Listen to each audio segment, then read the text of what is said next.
સીતારામ બધાને. જ્યાં સુધી શ્વાસ છે ત્યાં સુધી વિરોધ તો રહેવાનો, અને જ્યાં સુધી સંબંધ છે ત્યાં સુધી ઘાતો વાગવાના. તમારી પીઠ પાછળ વાતો કરનારાઓને પાછળ જ રહેવા દો. જ્યારે તમે સફળ થશો ત્યારે જે પરાયા છે એ પણ તમારા જ બની જશે. મિત્રો, કહેવાનો અર્થ એટલો છે કે જ્યાં સુધી તમારે સંબંધ છે ત્યાં સુધી તમને ઘા ભાગ્યે રાખવાના છે, વિરોધ થઈએ રાખવાનો છે, તમારી પીઠ પાછળ વાતો થઈએ રાખવાની છે. આ બધું જ જો તમે તમારા મગજ ઉપર લઈ અને બેઠા રહેશો તો તમે તમારા જીવનની અંદર સફળ ક્યારેય બનશો નહીં.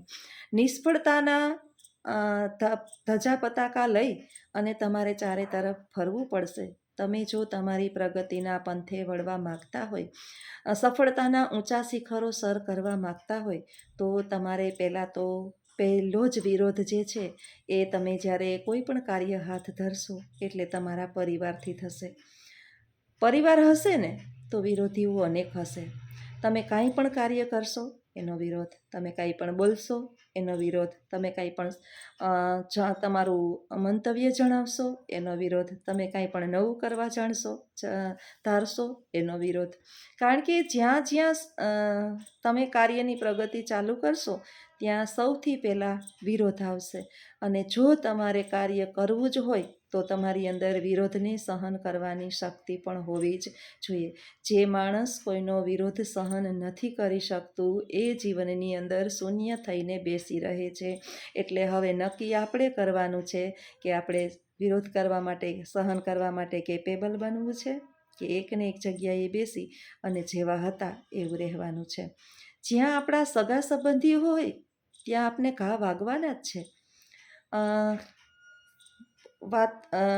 વાણીના ઘા, માનસિક ઘા, તમને કોઈ પણ રીતે તમને જ્યારે માણસ સામી છાતીએ નહીં પહોંચે તો છેલ્લી બાકી એકબીજા દ્વારા, એકબીજાથી અને સમાજમાં તમારી ચારે તરફ વાતો ફેલાવી અને તમને ઘા મારશે.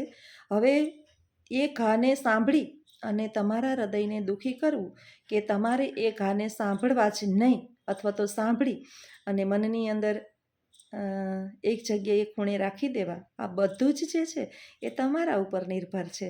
સુખ અને દુઃખ જે છે એ માણસો આપણને આપતા જ નથી. કોઈ પણ માણસ વાણીથી ભલે ને ગમે એ બોલે, હવે એ બોલવાની અસર આપણા ઉપર થવા દેવી કે ન થવા દેવી એ તો આપણા ઉપર રહેલું છે ને.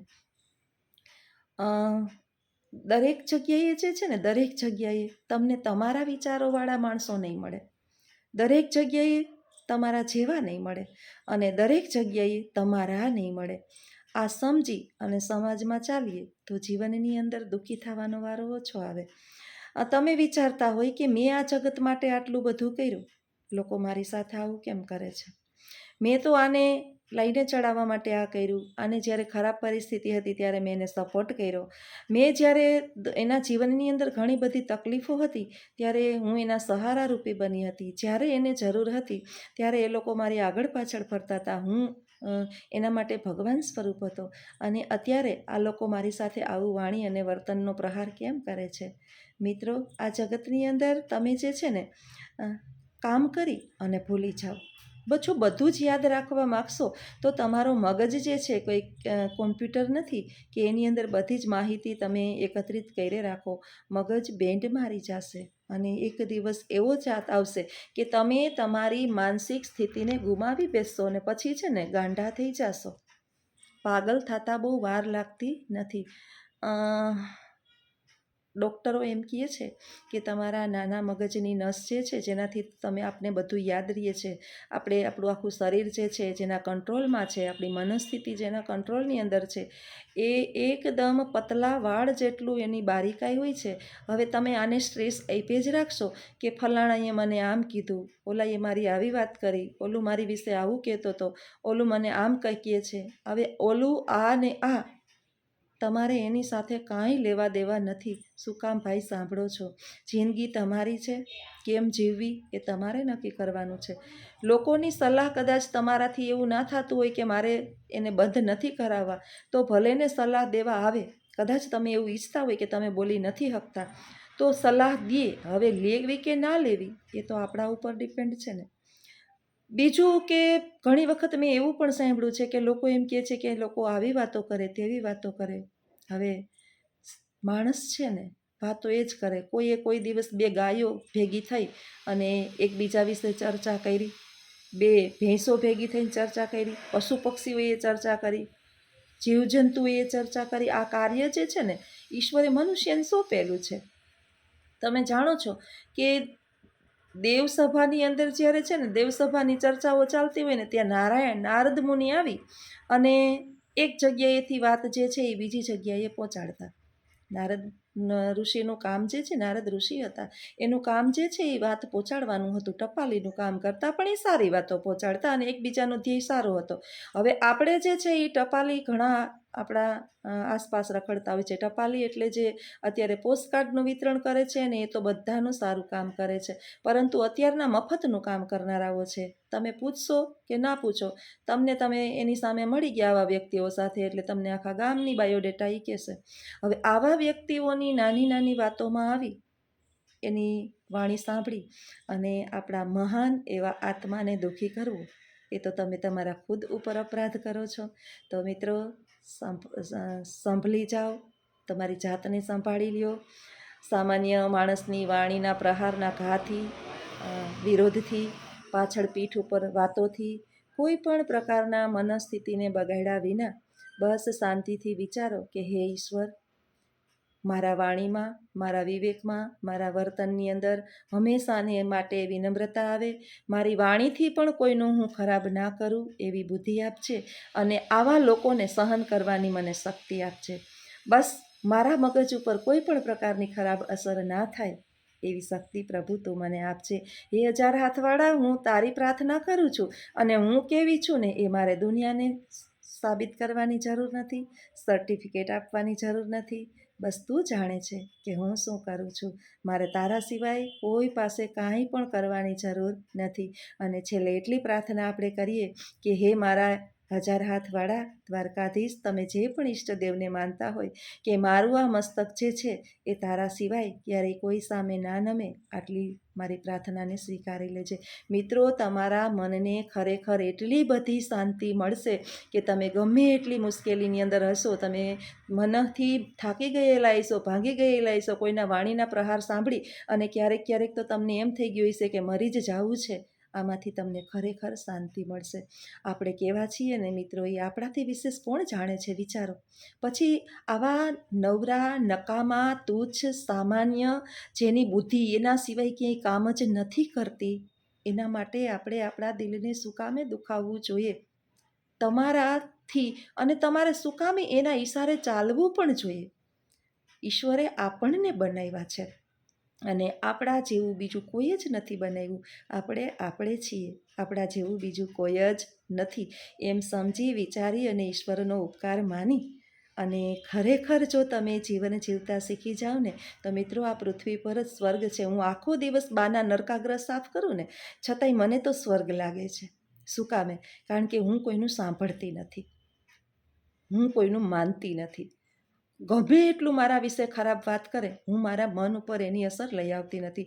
આ તો હું ઘણીક વાર જે છે ને કામથી થાકું, પછી બાના તોફાનથી થાકું, પછી ક્યારેક એવો વિચાર ચાલુ કાંઈ આપણી જીવનની અંદર છે એટલે હું એવું કહેતી હોય છું કે ભગવાન હવે બસ. પરંતુ કોઈ માણસ મારા વિશે નહીં, માણસ મારા વિશે સાચી ખોટી અરે ગમે એ કહે ને, જેવી જેની દ્રષ્ટિ એવી જ એની સૃષ્ટિ હોય. જેના જેવા મનના પોતાના વિચારો એવા જ બીજાના વિશે વિચારતા હોય. આપણે ગુજરાતીની અંદર કહેવત છે ને કે કમળો હોય ને એને પીળું દેખાય, જેને કમળો હોય એને કેવું દેખાય? પીળું જ દેખાય, એને બીજું કંઈ ના દેખાય. તો બીજાની દ્રષ્ટિમાં કમળો છે એમાં આપણે દુઃખી થવાની શું જરૂર છે? તમે વાત નહીં માનો, સોશિયલ મીડિયાની અંદર જ્યારથી હું આવી છું ને ત્યારથી લોકોની અંદર એક ખૂંચવા માંડી છું કે હાય રે આને આટલી સફળતા કેમ મળી, માખી ઉડાડવાની તેવડ નથી આને, અને આને એટલી સફળતા કેમ મળી. એટલે લોકો જે છે પોતાને બે બોલવાની ખબર નથી, બસ બેઠા બેઠા સમૂહની અંદર 2-4 બાયુને ભેગી કરીને પડાકા કરવાની આદત હોય. હવે એને મીડિયા શું છે, એને બહારની દુનિયા શું છે, એને બહાર વાત કરવાની ભાન નથી. આવા લોકો વાતો કરતા હોય, એ તો આવી છે ને, એ તો આવી છે ને, એને તમને શું ખબર હોય, એ તો આવી છે. હવે આવી આવી વાતો થઈ અને હું શું કામ દુઃખી થાઉં? એ લોકોને ખબર છે હું કેવી છું, એને ખબર છે. અને કદાચ મારે એને, એ ભલે ને વાતો કરે, મારે એને સર્ટિફિકેટ દેવાની જરૂર પણ ક્યાં છે? હું તો એમ કહું છું, હું તો ઘણી વખત ઘરની અંદર વાત કરતી હોય કે હું મારી સારાઈ અને મારી સાચાઈનું સર્ટિફિકેટ મારા દ્વારકાધીશ સિવાય કોઈને આપવાની નથી. કોઈને નહીં. આ હક મેં કોઈને આપ્યો નથી. આ જીવન મારું છે ભાઈ. મા બાપે પરણાવી દીધા એનો અર્થ એવો તો નથી કે વેચી નાખ્યા. અને કોઈને આપણે પરણીને આવ્યા હોય તો એ પરણીને જેની ઘરની અંદર આપણે ગયા છે એ પતિનો આપણી ઉપર એટલો બધો તો હક ન હોય કે એ દરેક બાબતની અંદર આપણે રોકટોક કરે. આપણા વિચારો છે, આપણા વિચારો મુજબ આપણે જીવી શકીએ. આપણે એને દુઃખી કરતા હોય, આપણે નીતિ નિયમોનું પાલન ના કરતા હોય, આપણે આપણી ફરજ ભૂલી જતા હોય, અને આપણા કારણે જીવન અસ્તવ્યસ્ત બની ગયું હોય, ઘરની અંદર આપણે નુકસાન કરતા હોય, આપણા ઘરમાંથી કાઢી અને બીજાને આપી દેતા હોય, આ બધો આપણા દોષો કહેવાય. પરંતુ જો આપણે ઘરનું સારું ઈચ્છતા હોય, આપણા ઘરની અંદર બધું જ વ્યવસ્થિત હોય, અને પછી જો લોકો આપણા વિશે વાતો કરે કે આમ છે, તેમ છે, ફલાણું છે, ઢીકડું છે, તો એ વાતો કરવાવાળાને વાતો કરવા જ દેવાય. આપણે એની સાથે કાંઈ લેવા દેવા હોય નહીં, અને સંભળાય નહીં. ઘણા બધી મને કમેન્ટો આવે છે કે બેન જીવનમાં આમ થાય છે, સગા સંબંધીઓ આવા છે, આવું થાય છે, ગમે એટલું કરીએ તોય જસ મળતો નથી. આપણે શું કરવું? જસના પોટલા બંધાય, જસને ક્યાંય વેચવા જવા હે? અને કદાચ તમને બધા સારા કહેશે તો હું તમને કંઈ એમાંથી પ્રાપ્ત થવાનું? ઉલટાને આપણે ફૂલાઈને ફરશું, હા મારા જેવું કોઈ નહીં. તે જે તમને સારા કહેશે ને એ ક્યારેક તમને ખરાબ એ કહેતા હશે. સ્વાર્થની દુનિયા છે આ. તમે સારા જ છો, બસ એની જરૂરિયાત બદલાઈ ગઈ છે. એટલે હવે તમે સારા મટી અને જ્યાં એની જરૂરિયાત છે એ સારા થઈ ગયા છે. એક નાનું બાળકનું તમે ઉદાહરણ લ્યો, તમારે ક્યાંય એટલે કાંઈ ગોતવા જવું પડશે નહીં. તમારું ખુદનું સંતાન, એનું તમે ઉદાહરણ લેશો જીવનની અંદર, એટલે તમને આ વિડીયાની અંદર જે પણ હું તમને કહેવા માગું છું ને એ બરાબર સમજાઈ જશે. કે તમારું ખુદનું બાળક જે છે એ સમજવા શીખવું છે, 2-3 વર્ષનું થયું, 4 વર્ષનું થયું, એટલે એ બાળકને કંઈક વસ્તુ જોઈએ છે. એ બાળકને વસ્તુ જોઈએ છે, એ વસ્તુ જે છે એની માં જ એને અપાવી શકશે. ત્યારે એ બાળક એને પૂછશે કે બેટા તું કોનો દીકરો છે? મમ્મીનો. પપ્પા ગમે એટલું કહેશે ને, ના પપ્પાનો નહીં, મમ્મીનો. હવે એ જ બાળકને ખબર છે કે મારે સાયકલ જોઈએ છે, મારે બહારની વસ્તુ જોઈએ છે, અથવા તો પપ્પા પાસેથી જ આ વસ્તુ નીકળશે. ત્યારે એ બાળકને પૂછવામાં આવશે બેટા તું કોનો દીકરો છે? હું પપ્પાનો. નાની ઉંમરથી જ મનુષ્યની અંદર આ લક્ષણો સ્વાર્થના હોય છે. તમારું પેટનું ખુદનું સંતાન પણ વારંવાર એની પસંદગી બદલાવતું હોય છે કે આને આ ગમે છે અને આ ગમે છે. હવે તમે તમારા દીકરાને પરણાવી લીધા પછી એને પત્ની આવી ગઈ પછી એનો ખુદનો પરિવાર થશે. હવે એ તમે વિચારવાનું કે એને એની પત્ની અને એનું સંતાન ગમશે કે એના મા બાપ ગમશે. સમજુ દીકરો હોય તો બેલેન્સ જાળવી રાખે કે મા બાપ આપણા એટલા જ છે અને પત્ની અને સંતાને આપણે એટલા જ છે, બેમાંથી કોઈને પણ તકલીફ ના થાય એવું કાર્ય સમજુ દીકરો કરે. અને ના સમજ હોય એને કાંઈ ચાલતું જ ના હોય ને બોલી શકીએ એમ ના હોય અને દબાઈ ગયો હોય, અને સામેવાળા એટલા બધા એની પત્ની જે છે એ એટલી બધી જીદીલી સ્વભાવની હોય કે બાળકના નામે એને ઇમોશનલ કરતી હોય, એટલે એ સેન્ડવિચ થઈ ગયો હોય. તો આપણે ક્યાં દુઃખી થવાની જરૂર છે? ભગવાન એને સુખી રાખે. મનથી આપણે એવો વિચાર કરીએ કે સોય પછી દોરો અને વારા પછી વારો અને મેં પછી ગારો. સોયની પાછળ દોરો દોડ્યો જ આવે છે. વીતી તમ વીતશે, જેમ અમારો વારો આવ્યો એમ તમારો પણ વારો આવશે, કાંઈ વાંધો નહીં. અમારી તો વહી ગઈ અને વહી જશે. નસીબમાં સુખ લખ્યું છે તો સુખ મળશે વૃદ્ધાવસ્થામાં, દુઃખ લખ્યું છે તો દુઃખ મળશે. પણ આપણે એના ઘરની અંદર કજિયા કંકાસ કલેશ થાય એવું કાંઈ જ ના કરીએ, સમાજની અંદર એની વાતય ના કરીએ કે ભાઈ મારા સંતાનો આવા છે, મારા ઘરની અંદર આવા આવા પ્રોબ્લેમ્સ છે. તમે તમારા ઘરના પ્રોબ્લેમ જ્યારે બીજા પાસે શેર કરો છો ત્યારે થોડીક વાર એ તમારી સાથે હાજી નાજી કરી અને સમાજની અંદર પાછું મીઠું મરચું મસાલો ભેળવી અને ચારે લોકોની અંદર એ જણાવશે કે આના ઘરની અંદર તો આવું છે, આના ઘરની અંદર તો આવું છે, આના ઘરની અંદર તો આવું છે. મિત્રો, શું કામે આપણે આપણી ઘરની પોલ ખોલીએ? જે હોઈએ જે છે કોકને કહેવાથી એમાં કાંઈ સુધારો આવવાનો નથી. આપણે કોઈને વાત કરશું કે આવું આવું છે તો હું આપણા ઘરની હાલત કે પરિસ્થિતિ કે સુધરી જવાની છે? હું કાયમ ઉઠીને એમ કહું કે મારા ઘરનું પૂરું થતું નથી, મારા ઘરનું પૂરું થતું નથી, મારે કમાવાની તેવડ નથી ને મારે આમ છે ને તેમ છે. જે મને 5-7 જણા સાંભળે છે એ 5 કિલો બાજરો મારા ઘરની અંદર નાખી જવાના છે? નહીં. બધું જ તમારે કરવાનું છે, તમારે જ સંભાળવાનું છે, તમારે જ આગળ વધવાનું છે અને તમારે જ જીવનની તમારી ખુદનો સહારો બનવાનો છે. જો જીવનની અંદર આવું જ હોય તો સમજી જઈએ કે આપણા ઉપર જ જ્યારે આવી પડે બધું તો કોકના સહારે બેસી અને આપણે શું કામે આપણી સફળતાની અંદર ખુદ વિઘ્નોને આડા લઈ આવીએ.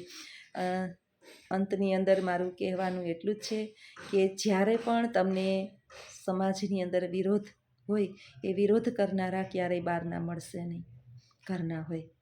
સગા સંબંધીઓ હશે તો તમને ઘા લગાવીના રહેવાના નથી. તમે કોઈ પણ કાર્યની અંદર આગળ ઝંપલાવશો તો પીઠ પાછળ વાતો કરવાવાળા અનેકો છે. અને છેલ્લે એટલું છે કે જો તમને સફળતા મળશે તો દરેક જે પારકા છે એ પણ પોતાના થવાના થઈ જ જવાના છે. એટલે હવે તમારે નક્કી ખુદને કરવાનું છે કે તમારું મકસદ શું છે. તમારે બીજાની વાતો સાંભળી અને બેસી જવું છે કે એના વિરોધ જે છે એટલે દુઃખી થવું છે? તમારા સગા સંબંધીઓના ઘા જે તમને વાણીરૂપી કોઈ પણ વર્તનથી કાંઈ પણ કરે છે એ તમારે સાંભળી અને દુઃખી થવું છે? તમારી પીઠ પાછળ લોકો વાતો કરે છે તો તમારે એને સાબિતીઓ આપવા જાવી છે કે ના ના હું આવી નથી હો ભાઈ, તમે ખોટી મારી વાતો રહેવા દો, મારી વાતો કરતા નહીં હો. હું તો એમ કહું છું કે આવા લોકોને બતાવી દો કે જેવી છું એવી મારા પગ ઉપર ઊભી છું. હું જેવી છું એવી મારા પગ ઉપર ઊભી છું, 5 જણાને નભાવું છું, કામ કરીને ખાઉં છું, કોકનું ખાવા નથી જતી, તમારી પાસે લાંબો હાથ કરવા નથી આવતી અને હું જેવી છું એવી મારી જાતમાં ખુશ છું. જીવન મારું છે અને મારા જીવન ઉપર મારો જ અધિકાર છે. મારી કોઈ પણ પ્રકારની ખોટી પંચાત કરવાની જરૂર નથી અને મેં ક્યારેય કોઈ પાસે સલાહ માંગી નથી.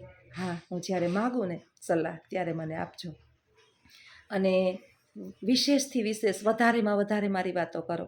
કોઈ કપડાનો મેલ જે છે એ સાબુથી ધોતા હોય અને આપણે એવા નસીબદાર હોઈએ કે લોકો નવરા બેઠા બેઠા વગર સાબુએ આપણી મેલની સફાઈ કરતા હોય.